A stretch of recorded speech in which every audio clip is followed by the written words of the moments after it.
What's up? Back Pain 4 here, and we're here at the International dealership in Fort Wayne, Indiana, because this truck that has 350,000 miles on it, it's a 2019 International, come here, turn it on, I got this message driving earlier.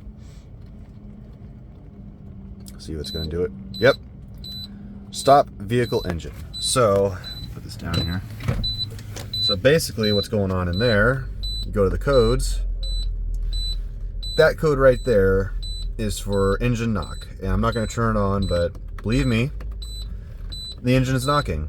It started developing a pretty hardcore rod knock at when you're coming on Interstate 90 from Ohio to Indiana, right at the toll booth, it started knocking and gave me that beep. Pulled it into the Loves, called the mechanic, they ran a diagnostic on it, and yes, it was a knock sensor that detected a knock in the number 1 to 3 cylinder range. So, this is actually a manufacturer defect, I come to find out. I'll walk around the truck so you can see it. I already have my stuff packed for the moment. I have to leave the TV and the computer and the cooler up there and stuff, but you know, I just gotta take the essentials. But basically, what had happened, because it was towed here, I can show right here, the drive shaft's just it was disconnected. Chains are in the trailer's over yonder over there, but yeah, it's a nice little knock in there. And the problem was, according to the interweb and International, this year of engine, because it's the A26, the Navistar motor, apparently they decided it's too windy. I'm gonna go back in the truck so I don't know if the noise is getting in the video. Golly. Ah, shit. So apparently for 2018 and 2019 International trucks like this, the LTs, there was a defect in the wrist pins of the pistons, because when they were casting all that equipment at the factory, I don't know where the factory was, during the time for this specific range, they were sandblasting the road outside the factory, and that sandblasting material got sucked in or got put in the castings and weakened them. So what most likely happened is the wrist pin cracked, and it's what's caused the knock, because it's bad. So what the plan is, I have another driver in the company coming over here to pick me up. It's gonna be a little bit. Should be here momentarily, pick me up. I already got my stuff packed and everything.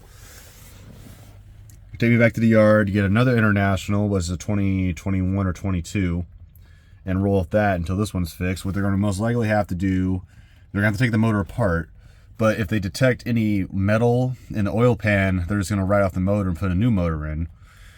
However, I don't know if I still want this truck, because yes, like when I first got it, I started this company in July. The transmission went out. Had a knock sensor issue. The def head went out because the def gauge doesn't work. Knock sensor went out last week, and then this week the engine, decided to throw a rod. So it was a good truck. It was great for 50,000 miles, and all of a sudden everything's piling on. So I don't know what to do with it. I mean, it's just a truck, but that's how I make my money, is rolling, and I ain't making much money, sitting here at the dealership's parking lot. But yeah, I'll get back to the truck. They got a backup truck ready for me to go. I got a load going to Minneapolis. I have to go to some alleyway to unload filters, so it's gonna be a party. Yeah, it is what it is with trucking, but keep on rolling. Hopefully the boss man will let me keep this new truck. The only problem is I gotta come back here and grab my TV, grab my computer. I should take some of my paperwork too, and other miscellaneous things. Gotta take my radio back as well. So we'll see what goes on. I'll keep you guys posted. I don't post much on here too much, just because been a little lazy on trying to vlog. I'll try to fix that going forward. But yeah, I'll see you guys back on the road later.